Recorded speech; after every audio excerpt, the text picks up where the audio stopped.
Φίλες και φίλοι, γεια σας. Είμαστε στο Ράδιο Ανδρομέδα και TV Ελληνισμός. Εκπέμπουμε από εδώ, από Βόρεια Καρολίνα, Ανατολική Ακτή. Σήμερα έχουμε μια εκλεκτή προσκεκλημένη, γνωστή στο διαδίκτυο, για να μας μιλήσει για τον εαυτό της και για το θεάρεστο έργο της. Την κυρία Ελένη Πατρούδη, μητέρα θεά, όπως την αποκαλούν οι ακολουθοί της. Καλημέρα σας, κυρία Πατρούδη. Η ώρα εδώ είναι 11. Καλημέρα σας, κυρία Πάπας.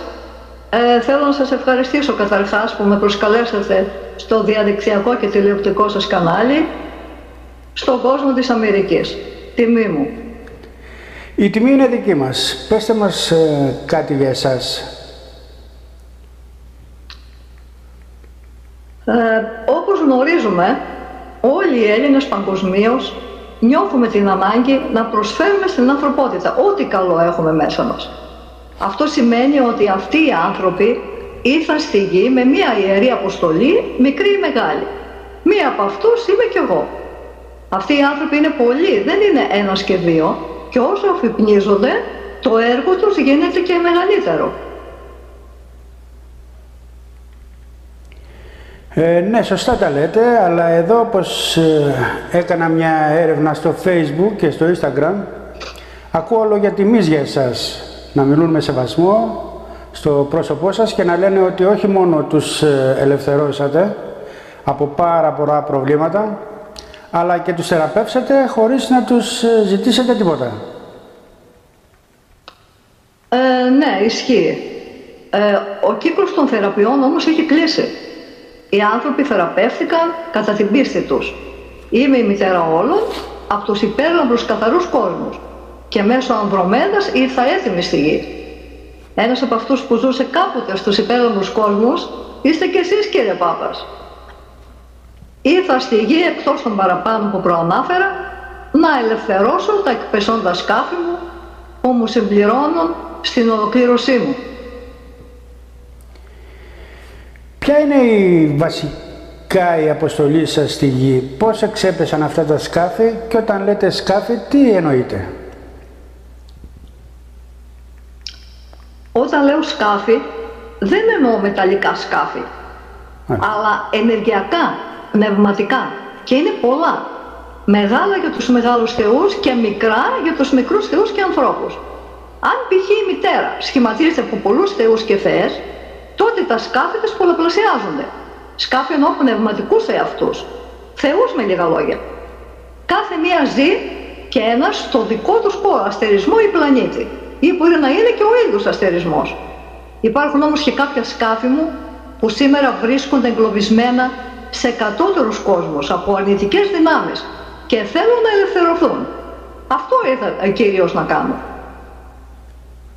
Μπορείτε να μας πείτε κάποια ονόματα σκαφών σας, γιατί οι τηλεθεατές μας τα ακούνε για πρώτη φορά αυτά. Για όλα υπάρχει μία πρώτη φορά. Μάλιστα. Μία Ελένη είναι η θεά Ανδρομέδα. Μία άλλη θεά είναι η θεά Αργό. Μία άλλη είναι η θεά Αθηνά. Μία άλλη είναι η θεά Αφροδίτη. Μία άλλη είναι η θεά Αρτέμιδα. Μιλάμε για τη μητέρα όμως, έτσι. Ναι. Δεν υπάρχουν αυτές τις θεές, τα σκάφη μέσα σε οποιονδήποτε. Υπόψη ότι τα σκάφη, παύλα θεές, είναι από τους υπέρλαμπρους καθαρούς κόσμους, από φως και ζωή. Αλλά σήμερα κάποιες βρίσκονται και στα παράλληλα σύμπαντα του χρόνου. Δεν είναι οι λεγόμενοι θεοί του Δωδεκαθαίου, αυτοί που προανέφερα, αλλά οι γνήσιοι θεοί. Και αυτά ψάχνω να τα βρω, ας πούμε, και να τα ενώσω. Μάλιστα. Πρωτάκουστα. Είσαστε χρόνια στους διαδικτυακούς τόπους. Από πότε ασχολείστε με τα θέματα αυτά? Πώς μάθετε για την ταυτότητά σας? Με ποιον τρόπο μεταδίδετε τη γνώση? Γίνονται συναντήσεις? Από φοιτήτρια με πλησίασε ένα σκάφος του Θεού Άρη, γιατί με αναγνώρισα από ένα όνομα που είχα, αόρατο, που είχα επάνω μου. Και σιγά σιγά μου έδωσε πληροφορίες περί αυτών των θεμάτων. Εγώ άσχετη τότε με αυτά τα θέματα. Έγινε μια μερική αφύπνιση εξ αρχής. Μετά από μερικούς μήνες άλλαξα πόλη και άρχισα να με επισκέπτεται μία από τις πολλές μορφές μου, δηλαδή τα σκάφη, με ένα σκάφος μου δηλαδή, και να παίρνω τις ουράνιες γνώσεις σε συνδυασμό πάντα με τις επίκτητες από την έρευνά μου, που άρχισα από εκείνη την εποχή έως και σήμερα, για να επιβεβαιώσω τα λεγόμενά του.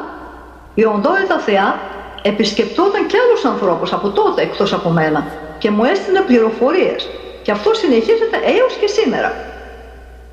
Ήρθα στους διαδικτυακούς τόπους κατόπιν προτροπής εκείνης της Θεάς και ανώτερου εαυτού μου. Η γνώση μεταδίδεται μέσω του προφίλ μου και της ομάδος μου με ερωτήσεις για διευκρινήσεις. Είμαι υπέρ του γραπτού λόγου και όχι του προφορικού. Δεν έρχομαι σε επαφή με κανένα για προστασία δική μου. Μάλιστα. Ποια είναι η ιδεολογία σας ακριβώς? Τι διδάσκετε στους οπαδούς σας στο ποιμνιό σας? Θα προτιμούσα ακόλουθους μαθητές, γιατί το ποίμνιο έχουν μόνο περιορισμένες θρησκείες τους σκότους, που θεωρούν τους ανθρώπους δούλους. Μας έχουν συνηθίσει. Οι άνθρωποι είναι ελεύθεροι. Ναι. Ακριβώς έτσι, ναι. Είναι καιρός να τα αλλάξουμε όμως. Οι άνθρωποι είναι ελεύθεροι, ποιημένοι από τον πατέρα μητέρα, μέσω του λόγου του Υιού, και όχι από κάποιους δεύτερους και τρίτους δημιουργούς που δημιούργησαν μια ψυχή από άλλη ουσία. Ο σκοπός της καθόδου μου στη γη ήταν να ελευθερώσω τα εκπεσόντες σκάφη των Θεών, και ήδη το κάνω. Πιστεύω και μεταδίδω τη γνώση ότι οι άνθρωποι διαφέρουν μεταξύ τους ως προς τη δημιουργία. Όσοι έχουν δύο φύσεις πρέπει να καθαρίσουν, να ελευθερωθούν, να ξεκόψουν από κάθε θρησκεία, διότι ο Χριστός δεν ίδρυσε θρησκείες, αλλά μίλησε για αγάπη και ελευθερία. Γι' αυτό σας έδωσε το νου, για να μπορείτε να σκέφτεστε και όχι να σκέφτονται άλλοι αντί για σας. Ο σπουδαίος φιλόσοφος Όσο είπε ποτέ να μην ανήκει σε μία ομάδα, ποτέ να μην ανήκει σε ένα έθνος, ποτέ να μην ανήκει σε μία θρησκεία, γιατί περιορίζεσαι σε μικρά πράγματα όταν υπάρχει το όλον.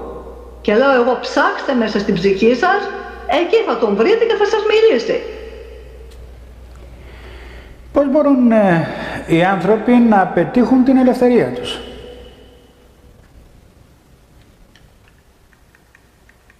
Για να πετύχετε την ελευθερία σας, θα πρέπει να εφαρμόσετε κατά βάση το γνώθεις αυτόν, να γνωρίσεις τον εαυτό σου, δηλαδή ποιος είσαι, το μέτρον άριστον,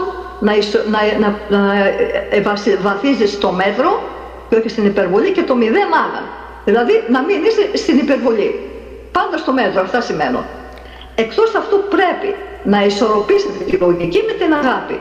Δηλαδή πατέρας και μητέρα. Δεν υπάρχει μόνο πατέρας που σας πέρασαν έως τώρα, υπάρχει και η μητέρα. Αντίστοιχα, ώστε να ενωθείτε με τον Θεό μέσα σας. Γιατί το σώμα εστί ο ναός του Αγίου Πνεύματος και εκεί κατοικεί ο ζωντανός Θεός. Και όταν λέω ένωση, εννοώ ότι θα χρησιμοποιείτε και τις δύο πλευρές. Ο νους θα σκέφτεται και η καρδιά νιώθει, αισθάνεται. Η καρδιά είναι το δεξί ημισφαίριο και η λογική είναι το αριστερό. Όταν το ζευγάρι γίνεται ένα, έχει κάνει τον ιερό γάμο. Μετά έρχεται η μεταμόρφωσή του, η Ανάστασή του και η ανάληψή του στους υπερσυμπάντιους κόσμους. Θα αναφέρω κάποια εδάφια κατά Ιωάννη. Και αν πορευθώ και ετοιμάσω ημίν τόπον, πάλι έρχομαι και παραλείψουμε ημάς προς εμαυτόν. Είναι όπου ημί εγώ και ημείς είτε. Ανάλογα βέβαια την περίπτωση. Εδώ μιλάει για τους καθαρούς που θα πάρει μαζί του και πάει να τους ετοιμάσει τόπο για να γυρίσει να τον επιστρέψει να τους πάρει. Αυτή η εποχή είναι σημερινή και ο Θεός βρίσκεται ενσαρκωμένος στη γη. Και είναι η κατάλληλη εποχή αυτή. Όσοι δεν θα το καταφέρουν θα μεταφερθούν αλλού για να συνεχίσουν την πορεία τους προς τη θέωση. Το εκγενετής δικαίωμα του καθενός, λέει ο Όσο, δεν είναι να προσεύχεσαι στο Θεό. Είναι βέβαια και αυτό, αλλά να γίνεις Θεός. Πολύ ελπίζετε σε μένα. Ναι. Ακριβώς. Μην το κάνετε. Βασιστείτε στον εαυτό σας, δεν θα το κάνουν οι θεοί για σας. Τελεία και παύλα. Ναι. Η Θεά Αθηνά σας άφησε ένα παράγγελμα. Το ξέρετε όλοι όσοι ασχολείστε με φιλοσοφία. Συν Αθηνά και χειρακίνη. Εσύ θα τα κάνεις και όσο εργάζεσαι, εκείνη σου ανοίγει δρόμους και σε σμπρώχνει. Ξέρετε γιατί? Γιατί θέλει να γίνετε χρήσιμοι και άξιοι.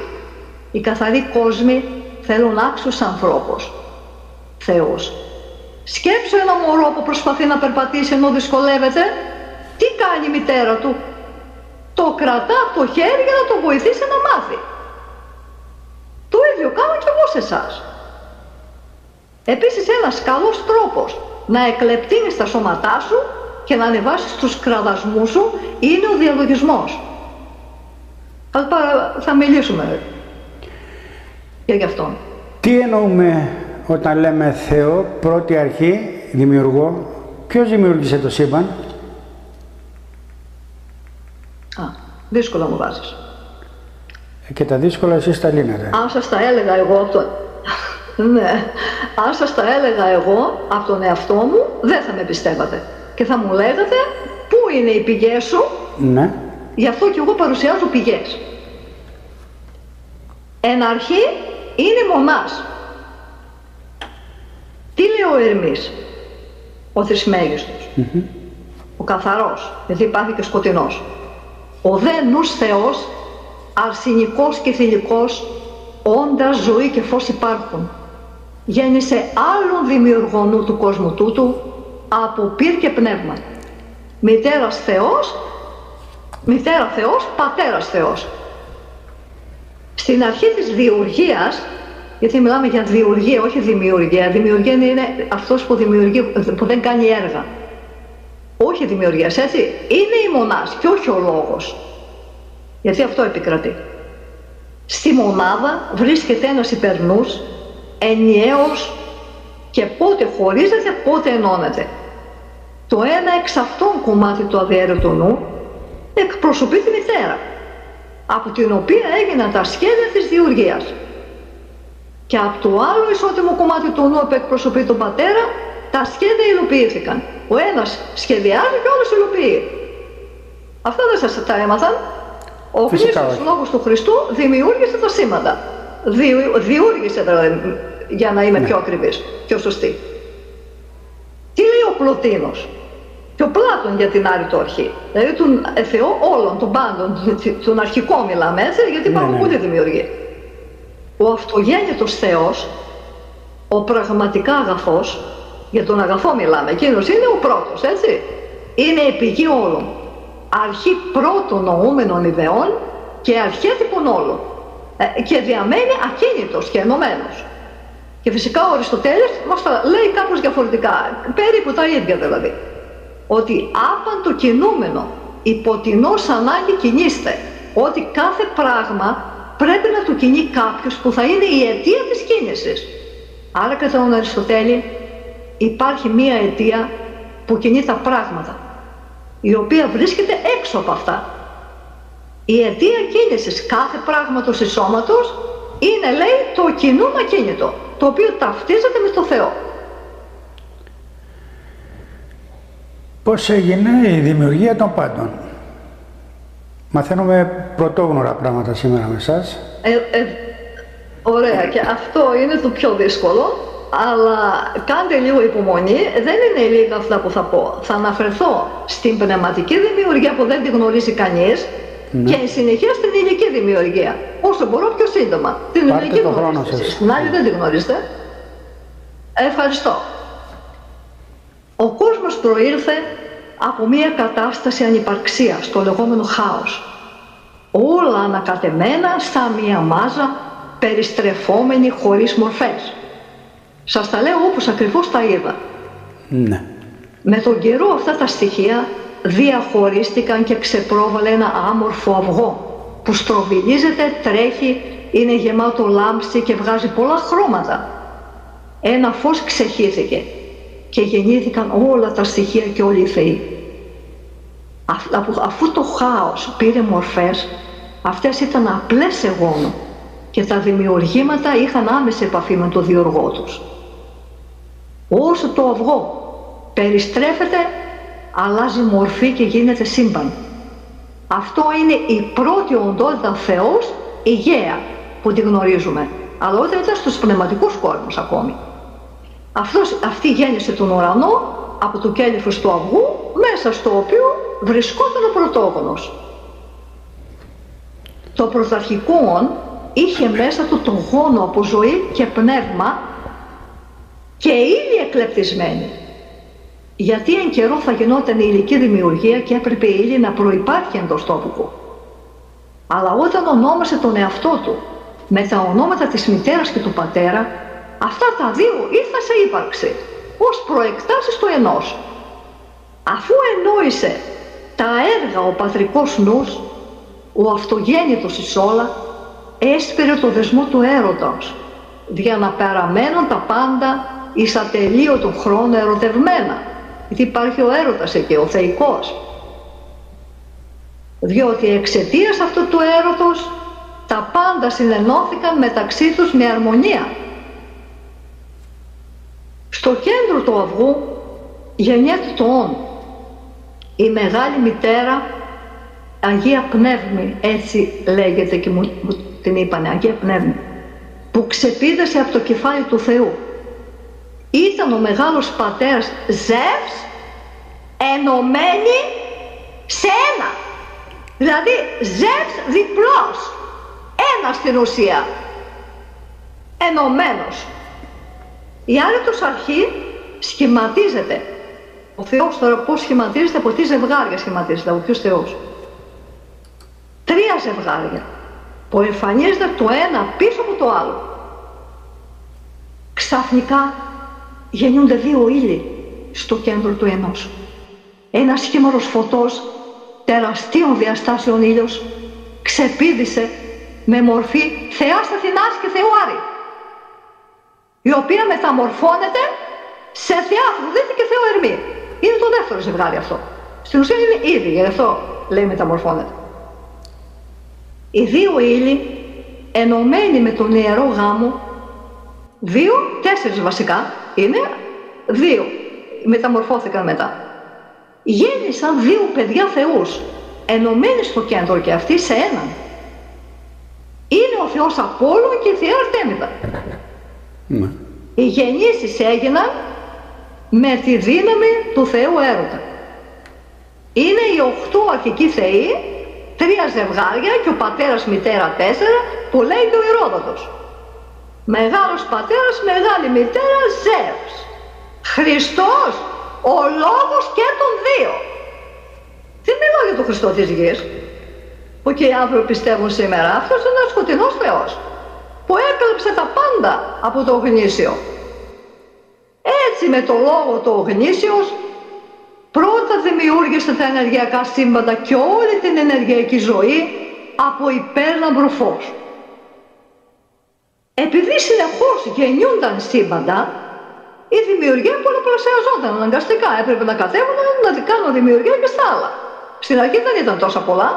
Μετά γινόταν, δημιουργόταν με τις εκρήξεις, δημιουργόταν και άλλα σύμπαντα. Ο πατέρας, μητέρας, λόγος Χριστός, τότε ανέθεσε τη δεύτερη δημιουργία στους κατώτερους θεούς. Πόσο κατέβαιναν τα παιδεία, ενώ όλα ήταν καθαρά και αγνά, εξέπεφταν στην ύλη. Γιατί τους πλησίαζε το κακό που ήταν ήδη γεννημένος σε μια άκρη του σύμπαντος. Και σιγά σιγά έφτιαξαν και αυτοί πατρίδες. Από τις πατρίδες αυτές του σύμπαντος κατήρθαν και στο ηλιακό μας σύστημα. Μετά από επιδρομές στη γη που έριξαν πυρηνικά και η γη, γιατί είχαν τεχνολογία και αυτοί, κλεμμένοι βέβαια, αλλά είχανε. Η γη έγινε τόπος διτότητας, δηλαδή από ενότητα στην αρχή έγινε, διαχωρίστηκαν και έδειξαν το φως φυσικά. Ένα μεγάλο μέρος της γης καταστράφηκε. Ο αρχικός άνθρωπος ήταν ένα υπέροχο 12κλονο. Αυτά τα όντα άρχισαν να κάνουν δημιουργίες ανθρώπων, αγγέλων, ζώων και συνεργαζόμενοι όλοι μαζί με το κακό, αποστάτησαν δηλαδή, με λίγα λόγια, έκαναν μεταλλάξεις στο DNA των ανθρώπων που ήδη υπήρχαν εκεί και χωριστά αυτούς που δημιούργησαν μετά. Είχαν το δικαίωμα να κάνουν δημιουργία. έκοψε την επικοινωνία με το Θεό. Και έτσι τους φυλάκισαν, τα όντα δηλαδή, τους ανθρώπους, κάτω. Τους φυλάκισαν σε ένα μάτριξ. Είναι γνωστά στη μυθολογία αυτά τα όντα. Εμφανίστηκαν κυρίως στη Μεσοποταμία, στη Βαβυλώνα. Είναι αυτοί που έκαναν σατανιστικές τελετές. Σου ξέρουμε το όνομα Σουμέρι. Παρουσιάστηκαν σε όλο τον πλανήτη με διαφορετικές μορφές και πολλαπλά ονόματα. Εκπεσόντες αυτοί εγκαταστάθηκαν στο Μέγα Κίνα. Όπως στο Μέγα Κίνα στο Σύριο, ας πούμε, δεν είναι μόνο φωτεινή, είναι και σκοτεινή. Γιατί εξέπεσαν από εκεί που προήλθαν. Ήταν δηλαδή οι φωτεινοί που έγιναν σκοτεινοί, με λίγα λόγια. Τα δημιουργήματά τους ήταν διφυή. Είχαν δηλαδή και θετική έκφραση και δαιμονική. Και αυτά ήταν ενωμένα. Ήταν σαν ένα. Είχαν δηλαδή δύο πόλους. Η δημιουργία αυτή είναι γνωστή ως δημιουργία της διτότητας. Κάποια στιγμή, μελλοντικά, μέρος των πρώτων θεών κατέβηκε προς τα κάτω. Γιατί είδανε ότι οι θεοί που έστειλαν εξέπεσαν. Αυτά τα μέρη των θεών τα γνωρίζουμε με το όνομα ουρανός και γαία που κατέβηκαν. Όταν ήταν καθαροί και αγνοί. Ήρθαν λοιπόν με ένα κρυφό σχέδιο, ώστε να διαχωρίσουν το καλό, το οποίο ήταν το αγαθό στην ουσία, που μετά την πτώση του έγινε καλό, δηλαδή υποβαθμίστηκε. Δεν ήταν αγαθό πλέον. Αυτοί είχαν και φως και σκοτάδι μαζί, το ημίφως. Είχαν και καλό θετικό, είχαν και το αρνητικό. Ήρθαν λοιπόν να τους χωρίσουν από το δαιμονικό που είχαν γίνει ένα με αυτόν. Αυτό συμβολίζει και το κηρύκιο. Με τα δύο φίδια. Ναι. Αυτά τα οκτάρια που κάνει. Θετική και αρνητική ναι, πόλη. Που προσπάθησε ο Ερμής να τα διαχωρίσει. Δεν έβαζε το μπαστούνι του, τι ήταν αυτό, και προσπάθησε να το διαχωρίσει. Ναι. Τυράβουλο τέλος πάντων. Σιγά σιγά όμως εκείνο, και επειδή το κακό είναι ισχυρό στους χώρους αυτούς, άρχισε δυστυχώς η πτώση του ουρανού με το πλατή χαμόγελο και την καλόκαρδη ψυχή, γιατί ήρθε από το αγαθό αυτός. Επειδή μπήκε στη μέση να σώσει τη γαία κάποια στιγμή από τον τυφώνα και έτσι με δύναμη κατάφερε να του πάρει το σώμα του, να εισχωρήσει ολόκληρος μέσα του.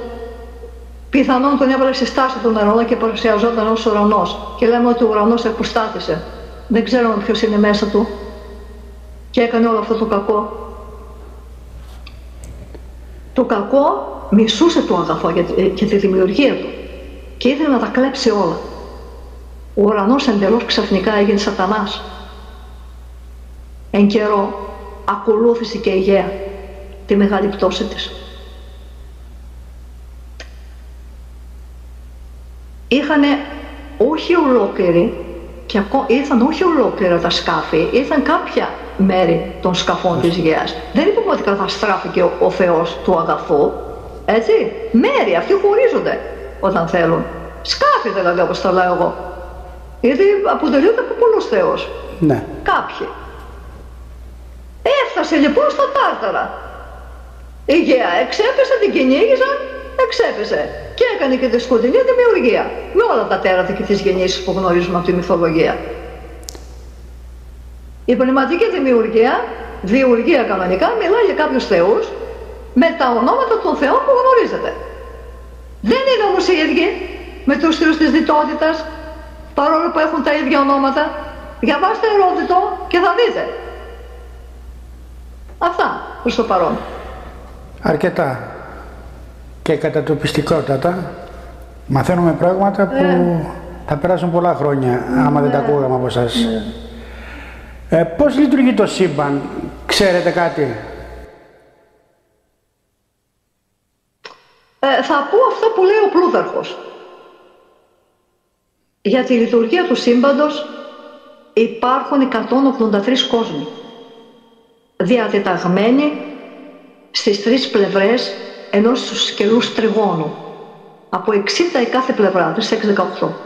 Και οι υπόλοιποι 3 κόσμοι στις γωνίες της 3 του τριγώνου. Αυτοί οι κόσμοι εφάπτονται μεταξύ τους, λέει, σαν να εκτελούν ένα αριθμικό χορό, ενώ η επιφάνεια είναι κοινή σε όλους τους κόσμους. Αυτό το πεδίο, λέει ο Πλούταρχος, ότι αποκαλείται το πεδίο της αλήθειας και είναι κρυμμένο στο εσωτερικό του τριγώνου. Εντός του τριγώνου υπάρχει ο κόσμος των ιδεών, που είναι ακίνητος. Ό,τι συνέβη και ό,τι πρόκειται να συμβεί ήταν σε ανέκφραστη μορφή εκεί, έως να κρίνει ο Θεός ποια μορφή θα εκφραστεί στον υλικό κόσμο. Ο κόσμος των ιδεών περιλαμβάνει τα πάντα εν σπέρματι, διαθέτει όλες τις αρχές.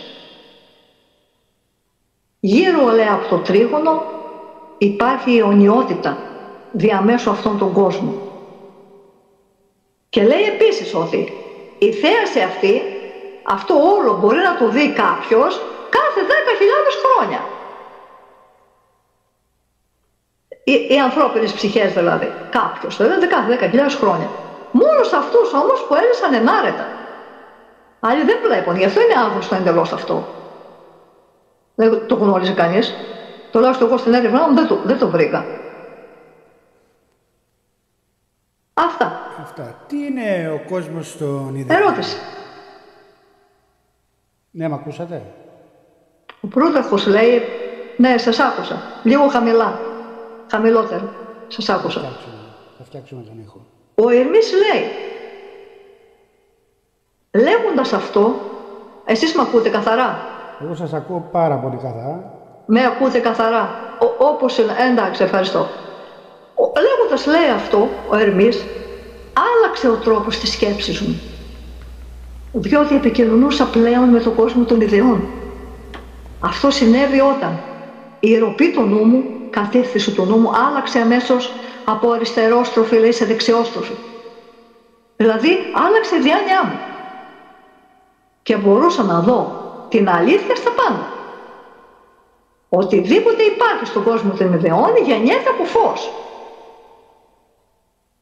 Αυτό το φως δεν είναι γνωστό, το γνωστό φως του ήλιου, που μην φανταστείτε τέτοιο πράγμα, αλλά είναι ένα άλλο φως που όταν έρχεται σε επαφή μαζί σου, σου προκαλεί ευχαρίστηση, έκπληξη, ένα θεϊκό έρωτα, εσωτερικό και μια γαλήνη. Τα καταλαβαίνεις, αμέσως φαίνεται αυτό, αν το νιώθεις. Αυτό που το βλέπει, αυτός που το βλέπει νιώθει, λέει, ότι είναι αληθινός έρωτας. Και όχι αυτός ο αντέρος που βιώνουμε εμείς, τον έρωτα της γης. Διαφορετικό. Και έχετε σε επαφή με την... Ναι, καμία σχέση. Ο κόσμος των ιδεών, λέει ο Αριστοτέλης, είναι ένας κόσμος, λέει, αντίθετος από το δικό μας. Τώρα είναι πολύ φιλόσοφοι. Είναι φωτεινές ακτινοβολίες που προβάλλονται στην ύλη, που είναι ένας κόσμος διπολικός. Έχει δύο πόλους, είναι χωρισμένος, όπως είπαμε, ένας διεισμός, που λειτουργεί πότε με τον έναν πόλο και πότε με τον άλλον. Για να στηρίξει τη θεωρία αυτή, ο Πλάτωνας υποστηρίζει τη θεωρία της μετασάρκωσης. Στην πρώτη ανήκουν, λέει, τα πράγματα και τα αντικείμενα που τα καταλαβαίνουμε με τις αισθήσεις μας, εδώ δηλαδή, και είναι ατελή αντίγραφα των ιδεών. Αντίγραφα. Εμείς είμαστε μια αντίγραφα. Ο κόσμος είναι ένα αντίγραφο που ζούμε τώρα. Δεν είναι ο αληθινός. Και στη δεύτερη ανήκουν οι ιδέες, που γίνονται αντιληπτές μόνο με το νου. Δηλαδή, οι ιδέες για τον Πλάτωνα είναι όντα. Είναι τα καθαρά όντα. Αντανάκλαση, ναι, βέβαια. Ερώτηση. Θα έρθει και ερώτηση η επόμενη. Για πέστε μας περισσότερα για τους κατώτερους θεούς, δημιουργούς θεούς, συγγνώμη. Θα αναφέρω αυτά που λέει ο Ερμής ο Τρισμέγιστος στα ερμητικά. Όσο διαστέλλονται τα σύμπαντα, τόσο υπήρχε ανάγκη για δημιουργία. Ο πνευματοηλικός πλέον ουρανός με την πνευματοηλική γαία ενώθηκαν πνεύμα και ύλη και γέννησαν όντα υλικά και πνευματικά με ενδιάμεσο την ψυχή. Ο πρωταρχικός νους, έχοντας μαζί μέσα του τη ζωή και το δημιουργικό φως, γέννησε έναν άλλον νου δημιουργό από πύρη και πνεύμα. Ο γεννημένος νους πήρε ως βοηθούς του 7 οντότητες πλανήτες. Προσέξτε λίγο εδώ όλη αυτή την απάντηση. Που περιέβαλαν με τους κύκλους τους στον αισθητό κόσμο. Αυτοί είναι οι γνωστοί Κρόνος, Ερμής, Γη, Σελήνη, Δίας, Άρης, Αφροδίτη. Και φυσικά τους δεκανούς που είναι 36 ομάδες αστεριών που περιβάλλουν τους 7 πλανήτες και είναι οι κυβερνήτες των ζωδίων. Το ξέρετε. Είναι συμβουλευτικοί θεοί. Σκοτεινοί όμως. Έτσι. Και από αυτούς οι 15 λέει εποπτεύουν τόπους που είναι πάνω στη γη και οι υπόλοιποι κάτω από τη γη.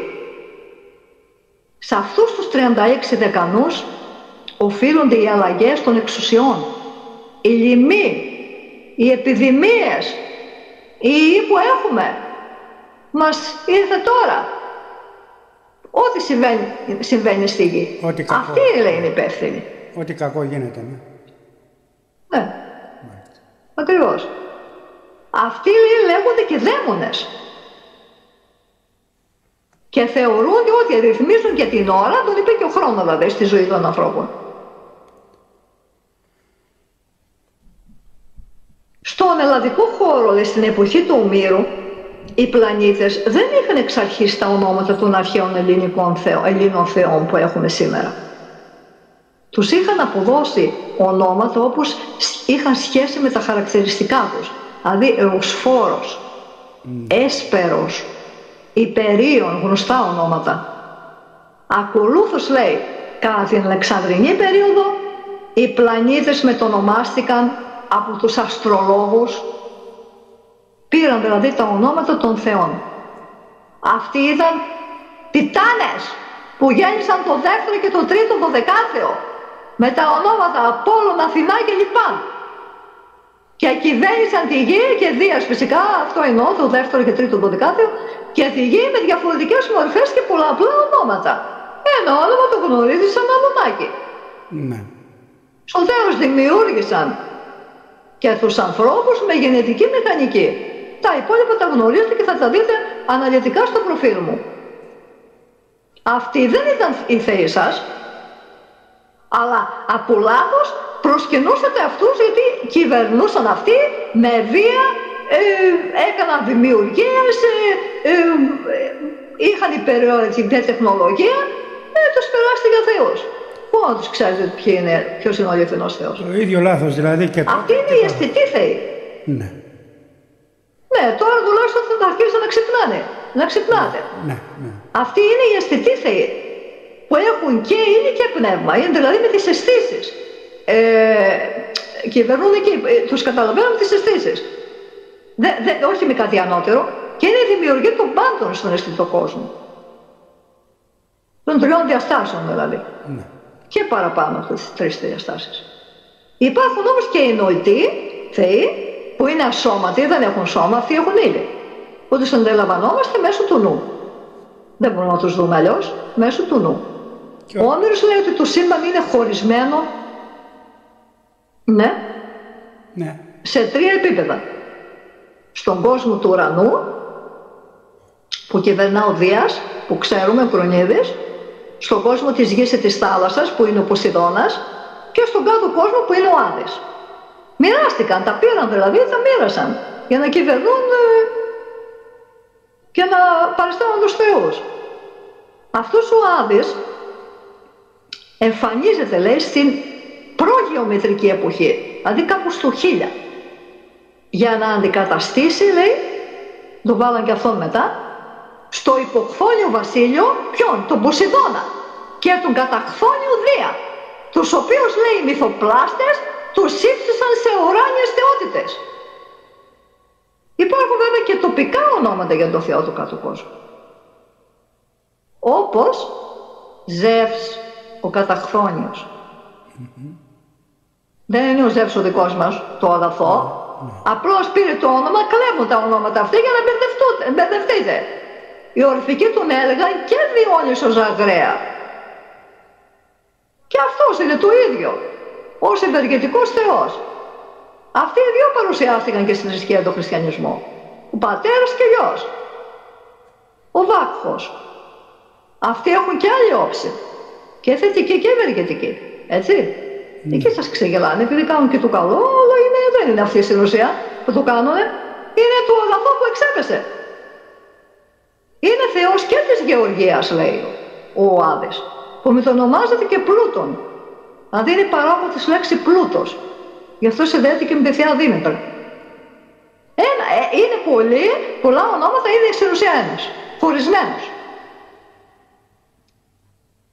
Έχουν φτιάξει την ιστορία όπως θέλουν για να κατευθύνουν τους λαούς. Όπως θέλουν. Ναι.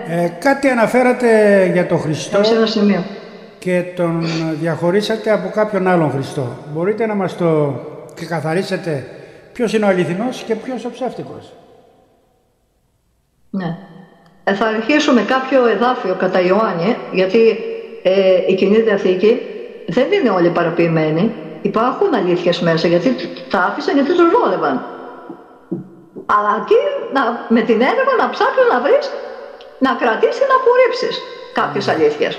Κάποια εδάφια τέλος πάντων. Και αυτά που διαβάζω εγώ τώρα, που λέω αυτή τη στιγμή εγώ, είναι αλήθεια. Που διάβασα δηλαδή, όσοι ήρθαν πριν από μένα, ήρθαν κλέφτες και ληστές. Ο κλέφτης, λέει, έρχεται για να κλέψει και να σφάξει και να εξολοθρεύσει. Εγώ, λέει, ο Χριστός ήρθα να έχουν ζωή και να την έχουμε αυθονία. Φυσικά από τις αρχαίες πηγές, ακόμη και από μέσα από την Αγία Γραφή, παραποιήθηκαν πολλά, όπως το γνωρίζετε και είπα παραπάνω, αλλά παρέμειναν και μέσα και πολλές αλήθειες. Αυτό αποδεικνύεται μέσα από την έρευνα. Αναφέρω κάποια εδάφια όσα θυμάμαι. Ο σκοτεινός δημιουργός βέβαια έφτιαξε και τη δική του δημιουργία, όπως και οι άλλοι του αρχή. Ναι. Είχαν και αυτοί δυνάμεις. Άλλα κλέψανε, άλλα παραποιήσανε. Εγώ, λέει, κατά Ιωάννη, ναι βέβαια, ναι. Εγώ ήρθα εν το ονόματι του πατρός μου, μέσα δηλαδή ο πατέρας μου. Και δεν με δεχτήκατε. Τότε μιλάει για πριν 2.000 χρόνια που ήρθε ο Χριστός, μιλάει. Ο Ονήσιος. Ναι. Εάν όμως έλθει εν το ονόματι εαυτού, εκείνον θέλετε δεχθεί.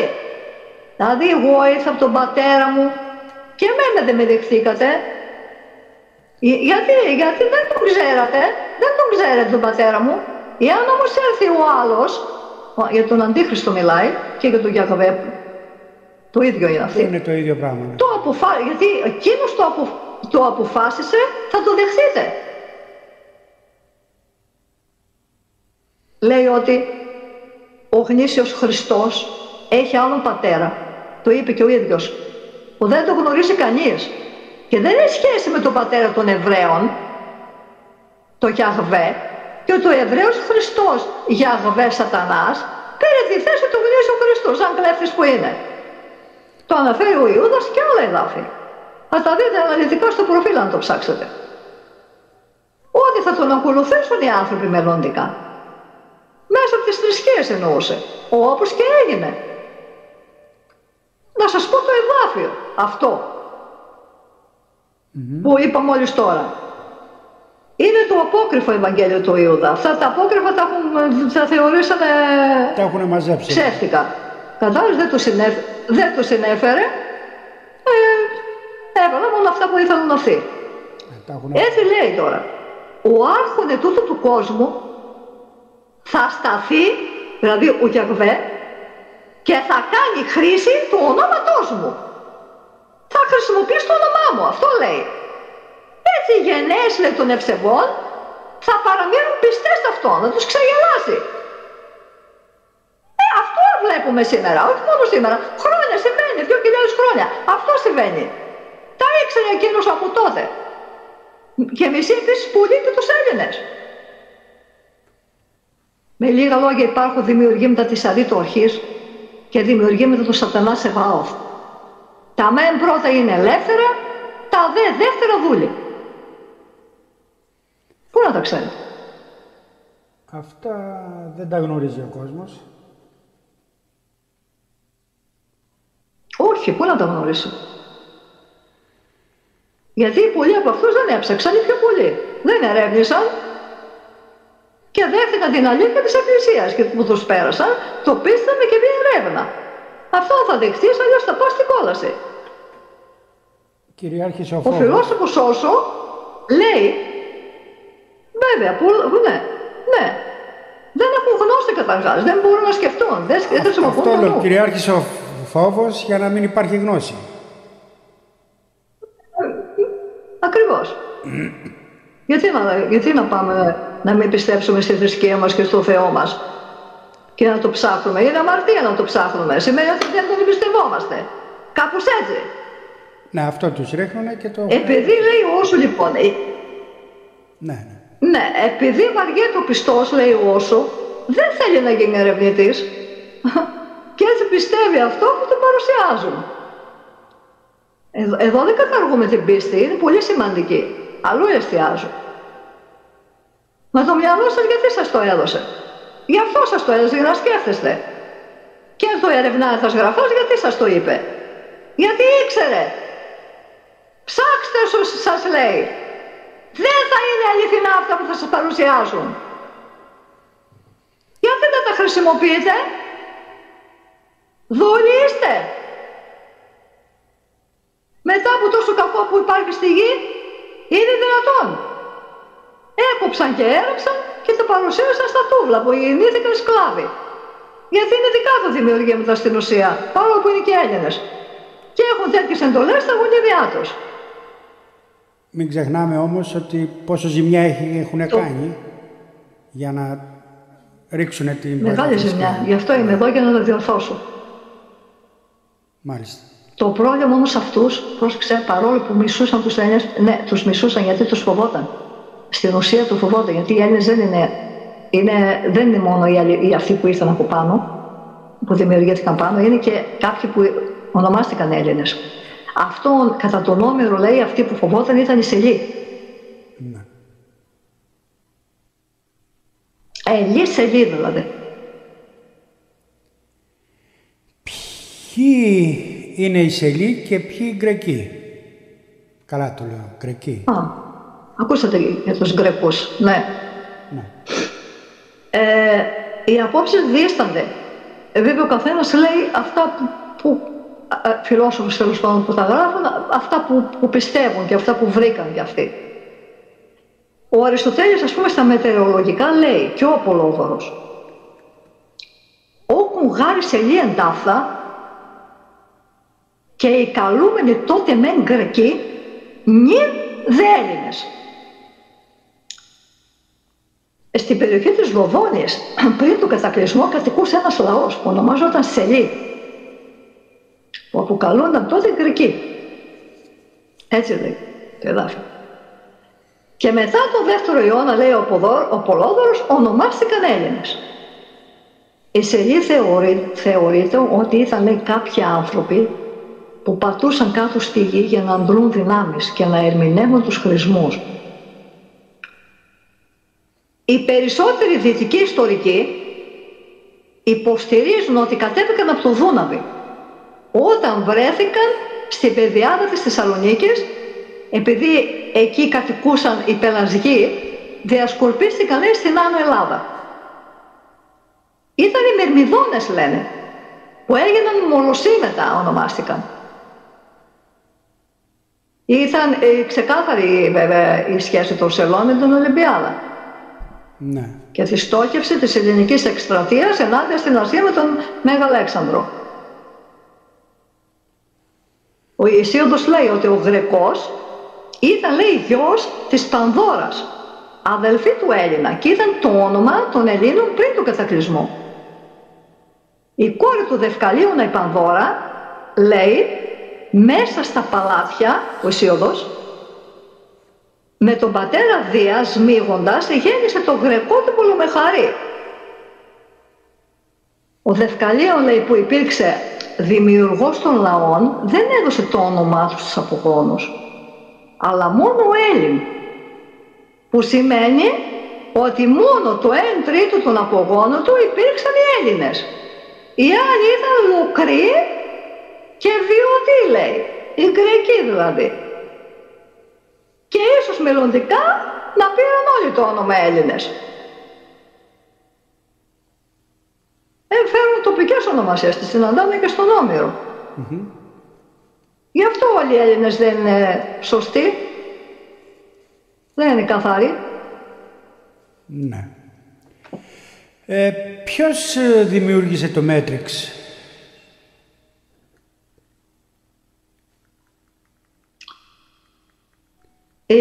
Ο Ερμής, ο Τρισμέγιστος, στην χώρη του κόσμου, νομίζω, λέει αυτό που έκαναν οι ψυχές δεν διέφυγε από την προσοχή του Θεού όλων. Γι' αυτό αναζητούσε τρόπο τιμωρίας και δεσμά, τα οποία με υπομονή θα υπέφεραν. Το μάθεξε αυτό. Ναι. Τους τιμώρησε. Έτσι αποφάσισε, λέει, ο Κύριος όλων και ο άρχοντα αυτού του κόσμου να δημιουργήσει το σύστημα των ανθρώπων που θα τιμωρείται μέσα σε αυτό το γένος των ανθρώπων. Καταλαβαίνετε ποιος το δημιούργησε και ποιος είναι ο άρχον αυτού του κόσμου. Αυτός που πιστεύετε για Θεό. Ναι. Ο Θεός, λέει ο Όσο, δημιουργεί μόνο πρωτότυπα. Δεν του άρεσαν τα αντίγραφα, γιατί αυτός ο κόσμος είναι αντίγραφο. Άρα δεν είναι δικό του και δεν είναι και τέλειος ο κόσμος. Πώς θα πούμε ότι το δημιούργησε ο Θεός? Μπορούμε να αλλάξουμε τη μοίρα μας. Αλλάξαμε θέμα τώρα. Τι λέει ο Γάλλος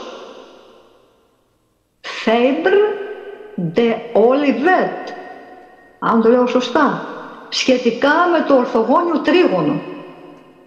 Η ανθρώπινη θέληση για να ισορροπήσει τη μοίρα, την τύχη δηλαδή, χρειάζεται τη βοήθεια της Θείας Πρόνοιας. Θα τα δείτε στο προφίλ μου αναλυτικά αυτά. Αν ο άνθρωπος θελήσει δυνατά να καθορίσει τη μοίρα του, την τύχη του, την ημαρμένη δηλαδή, μπορεί να το κάνει μέσα της δύναμης του Θεού, να προσευχηθεί δηλαδή, να ζητήσει βοήθεια. Προδιαγεγραμμένη με τη μοίρα, ελεύθερη δε. Τίποτα δεν είναι προδιαγεγραμμένο. Μπορούμε να τα αλλάξουμε. Όλα μπορούμε να αλλάξουμε. Υπάρχει κύλη γη και υποχθόνιος κόσμος. Τι πιστεύετε, κυρία Πατρούδη?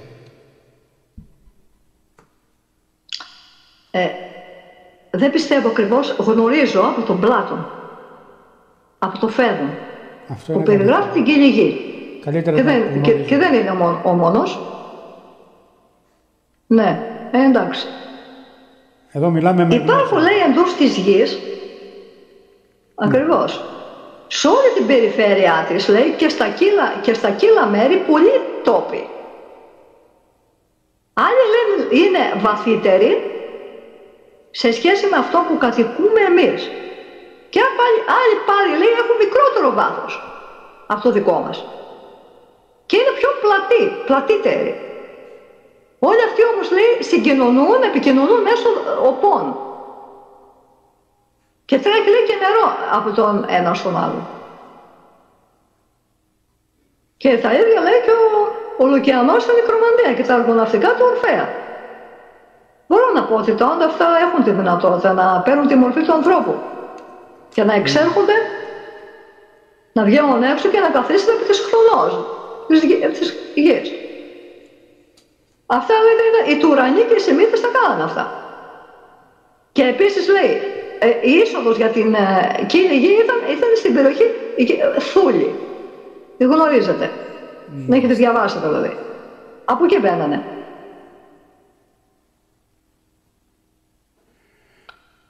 Πώς μπορούμε να διαλογιζόμαστε με σκοπό να αφυπνίσουμε την πνευματική μας συνείδηση?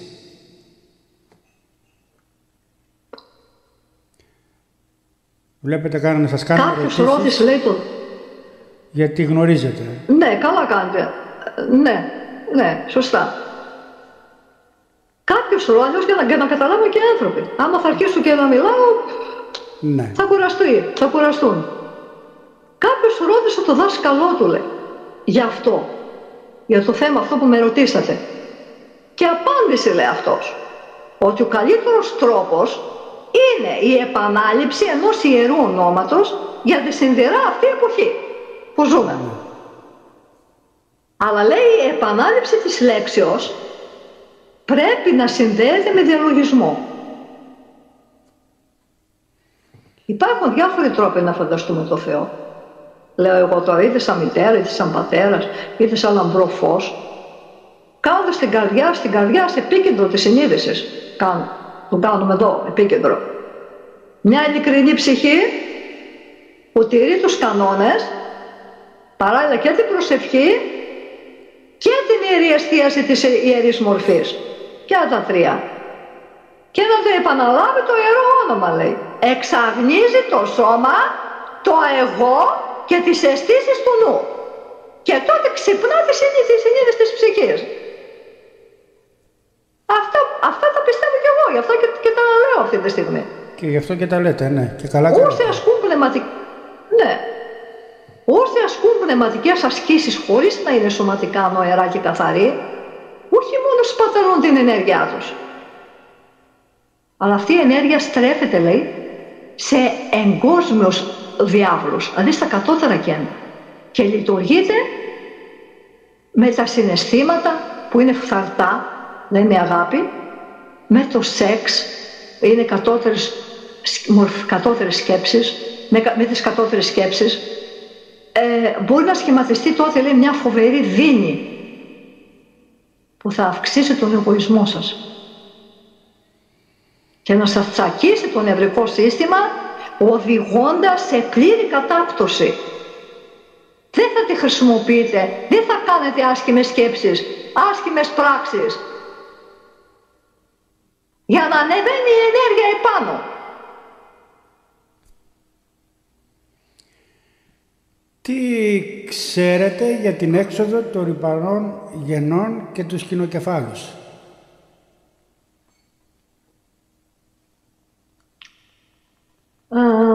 Τι γνωρίζετε? Κάτω στη γη βρίσκονται τα νεφιλίμ, είναι γνωστά. Ορίστε. Τι γνωρίζετε, τι ξέρετε, τι μιλάτε? Ναι, ο Άγιος Ανδρέας ο Σαλός, ο Άγιος Ανδρέας ο Σαλός λέει: πόλης των Θεσσαλονικαίων, εσύ θα νικήσεις τους εχθρούς σου, γιατί είσαι καύχημα των Αγίων και σε αγίασε ο Κύριος. Μακάρι, λέει, τότε και 3 μακάρι όσοι θα αγωνίζονται για τον Κύριο στα όρη και στα σπήλαια, γιατί δεν θα βλέπουν το κακό που θα γίνεται στον κόσμο. Αυτοί περιμένουν τη μάχη για τον πόλεμο εναντίον του Αντιχρίστου. Ναι. Κατά το έτος εκείνο θα ανοίξει ο Κύριος τις πύλες των Ινδιών, που έκλεισε, λέει, ο βασιλιάς των Μακεδόνων Μέγας Αλέξανδρος. Θα βγουν τότε από εκεί 72 βασιλείες. Οι Νεφιλίμ, τα τέρατα, με το λαό τους, τα λεγόμενα ρυπαρά γέννη, το οποίο, λέει, είναι πιο σιχαμερά από κάθε αηδία και δυσοδεία. Αυτά θα διασκορπιστούν σε όλες τις χώρες κάτω από τον ουρανό. Θα τρώνε τους ανθρώπους και θα πίνουν το αίμα τους. Αλίμονα στις περιοχές από όπου θα περάσουν, λέει. Και ο Μέγας Αλέξανδρος όταν συναντήθηκε με τους κοινοκεφάλους. Λέει ότι από αυτού ημέρας 10 εδιάβη εις των τόπων όπου ήταν οι σκυλοκέφαλοι. Τούτο το κορμί ήταν ανθρώπινον, το κεφάλι σκύλινο και η φωνή της ανθρώπινη και περπατούσαν σαν σκυλιά. Εσκότωσε, λέει, ο Αλέξανδρος πολλούς από εκείνους και μετά από 10 μέρες άφησαν αυτόν τον τόπο και πήγαν αλλού. Οι Σλάβοι τους θεωρούν κανίβαλους και οι Θράκοι. Γίνονται αναφορές Από μπροστά λες οι καλοπιάδες και ο οποίος σε τρώνε. Άλλοι ταράδες. Ναι, έχω ακούσει ότι υπήρχαν και φάρμες ανθρώπων παλιά που τους τρώγανε. Ναι. Που είχαν... Εσύ τα γνωρίζεις. Έχω δει, στη Οδυσσέα τα γνωρίζεις. Πολλά γνωρίζεις εσύ. Ορισμένα. Κύριε Πάπας, πολλά γνωρίζεις. Ορισμένα. Ξέρω εγώ τι λέω. Υπάρχουν εξωγήινα όντα κάτω από τη γη. Τι γνωρίζετε γι' αυτό? Ο Πλάτων στο Φέδρο τα λέει, αλλά και πολλοί άλλοι πανεπιστήμονες. Ναι. Θα πρέπει βέβαια να αναλογιστούμε, λέει ο Πλάτωνας, στην πιθανότητα να είναι υπογείνα αυτά και γήινα, παρά εξωγήινα. Δηλαδή κατασκευασμένα από τους υποχθόνιους. Ναι, αλλά πώς τα κατασκεύασαν οι υποχθόνια αν δεν είχαν τεχνολογία, αν δεν τους εδόθη η τεχνολογία, υπερτεχνολογία.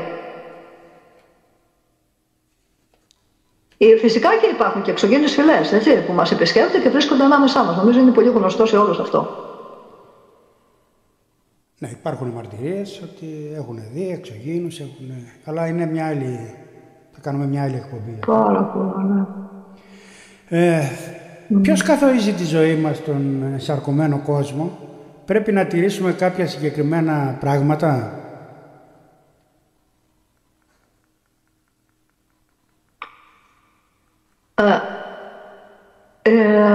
Στην πολιτεία ο Πλάτων λέει κάθε άνθρωπος όταν γεννιέται υπογράφει ένα συμβόλαιο το οποίο λέει ότι αν δεν καταφέρει να ανακαλύψει τον αγαθοδαίμονα μέσα του και να συνομιλήσει μαζί του, να τον κατευθύνει δηλαδή προς το αγαθό, όπως ο Σωκράτης, είναι γνωστό που μιλούσε με τον ανώτερο εαυτό του. Είναι αναπόφευκτος ο θάνατός του και δεν ευθύνεται ούτε ο Θεός ούτε η μοίρα γι' αυτό, μόνο ο ίδιος. Όσο τι λέει, όταν νιώθετε κάποια παρόρμηση για δημιουργία από μέσα σας, να κάνετε κάτι έτσι ωραίο, εκεί θα συναντήσεις το Θεό, λέει. Δηλαδή μιλάει ο νότερος, έχει συνδεθεί αυτός ο άνθρωπος μαζί του. Στο μύθο του Ιερός επίσης, να αναφέρω, να το πω αυτό, είναι πολύ σοβαρό, τώρα που το θυμήθηκα, στο μύθο του Ιερός μιλάει για ένα συμβόλαιο που έχει να κάνει με τις εσαρκώσεις σας, το οποίο λέει το υπογράφει η ψυχή. Μεταξύ λάχεσης που σας δίνει τον κλήρο, πριν έρθετε δηλαδή. Ναι. Αυτό το συμβόλαιο είναι μυστικό, λέει, και περιέχει 5 συγκεκριμένους όρους. Οι όροι του συμβολέου είναι, να τους πω, θέλετε? Ναι, φυσικά. Πρώτος όρος, είναι σοβαρό. Από τη στιγμή, όσο μπορώ, έτσι, όχι αναλυτικά, από τη στιγμή που σαρκώνουν οι ψυχές σας, καθίσταται εφήμερες και ανά πάσα στιγμή μπορεί να χάσετε τη ζωή σας. Η ψυχή όμως δεν μπορεί να φθαρεί μετά από το θάνατο, λέει ένα θάνατο. Δεύτερος όρος, κάθε επανενσάρκωση αποτελεί την αρχή μιας διαφορετικής ζωής, η οποία μοιραία θα καταλήξει και αυτή στο θάνατο. Πότε όμως θα καταλήξει στο θάνατο? Όταν ανήκετε στο θνητό γένος. Να φροντίσετε να ανέβετε όπως ήσασταν κάποτε. Οι θνητοί πεθαίνονται, το ξέρετε. Τρίτος όρος. Η αιτία του θανάτου, ναι, δεν οφείλεται σε κάποιο δαιμόνιο, λέει, αλλά στο δικό σας τρόπο ζωής που είναι αποτυχημένος.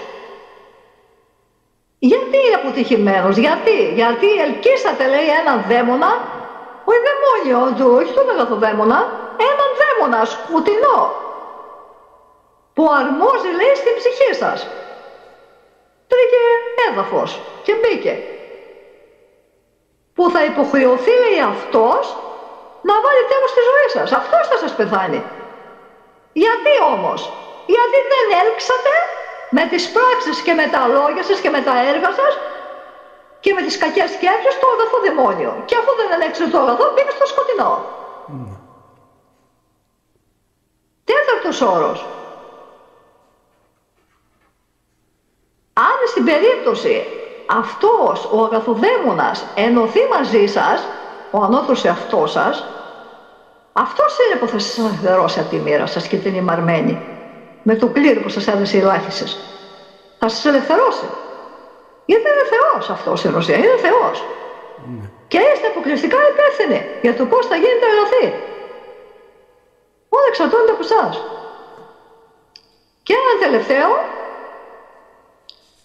η ψυχή που συνοδεύεται από τον ανώτερο εαυτό μπορεί να κατακτήσει την αρετή και να γίνει αθάνατη. Πόσο σημαντικός είναι ο Θεός μέσα στον κάθε άνθρωπο. Και οι άθεοι, φαντάζομαι, οι άθεοι τους λυπάμαι, τους άθεους, που δηλώνουν, δεν μπορούν να τα κάνουν όλα αυτοί. Αν όμως δεν τον έλξετε, τι σημαίνει? Προσέξτε εδώ τι θα πω. Ποιος παίρνει τη θέση του? Ο εγωισμός. Ναι. Ο μεγαλύτερος δαίμονας των πάντων. Το κακό. Ο καταστροφέας. Μάλιστα. Από εκεί ξεκινάει το κακό. Αλλά το μεγαλύτερο κακό. Ναι. Έχουν ονόματα αυτοί. Ναι. Δαίμονες είναι, έχουν ονόματα. Ένας λέγεται εγωισμός. Άλλος είναι ο φθόνος. Άλλος είναι η ζήλια. Άλλος είναι ο φθόνος. Έχουν κακό. Ονόματα αυτοί όλοι. Σήμερα τι κάνετε εσείς? Αντικαταστήσετε το ανώτερό σας με τον εγωισμό. Κανονίστε την πορεία σας. Έχω σε σχέση με πάρα πολλούς ανθρώπους από την ομάδα. Χρόνια τώρα και μου μιλάνε για τα προβλήματά τους. Μου μιλάνε, μου τα λένε. Και λένε πολλοί ότι συνάντησαν τον ανώτερο, αυτός τους μιλάει. Είναι ο εγωισμός. Δεν είναι ο ανώτερος. Όταν φυσικά ξέρω και τον τρόπο ζωής τους. Κανονίστε την πορεία σας. Μας λέτε ότι χρειάζεται ταπεινότητα. Από εκεί ξεκινάει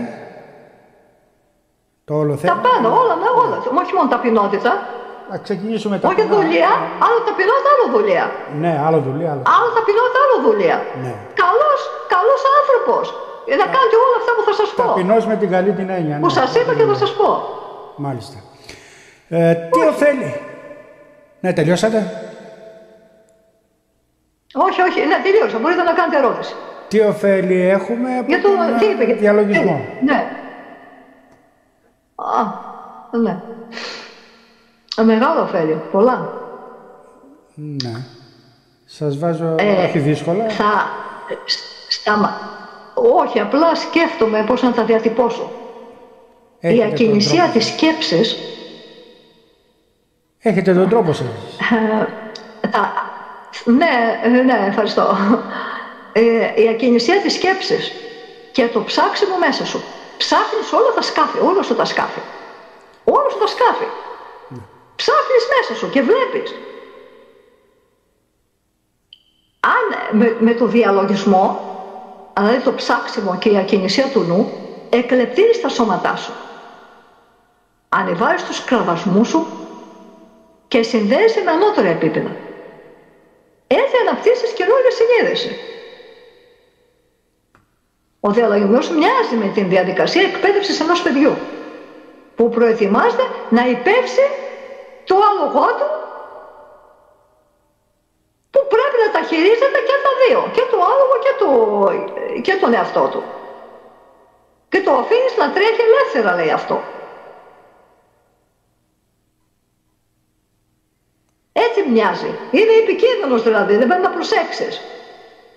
Αν μέσα από κάποιες απαγορευμένες ασκήσεις, κάνουν και απαγορευμένες ασκήσεις και όταν δεν είστε έτοιμοι, σε ανώτερες σφαίρες οι άνθρωποι, λέει, θα δημιουργήσουν πλάνες και θα γίνουν ανισόρροποι, γιατί διαστρεβλώνουν την κρίση τους.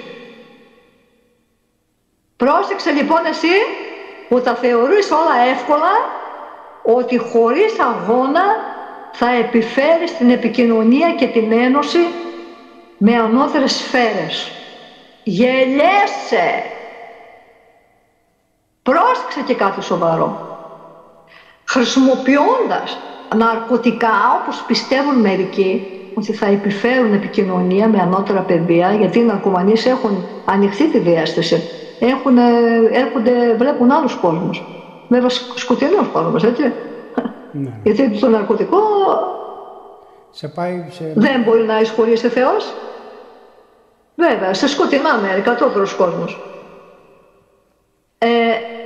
Θα φέρουν επικοινωνία ότι θα φέρουν επικοινωνία με τα ανώτερα παιδεία, έτσι πιστεύουν, μόνο αυτό δεν πετυχαίνουν. Γιατί η συνείδηση δεν είναι ακόμη έτοιμη. Έχει μέσα πολλά. Πρέπει να αποβάλεις αυτά τα πολλά για να μπορείς να κατοικήσει ο Θεός και να πεις αυτό, την πραγματικότητα για σένα. Όλοι δεν γνωρίζουν τον εαυτό τους. Δεν το γνωρίζουν. Νομίζουν το γνωρίζουν.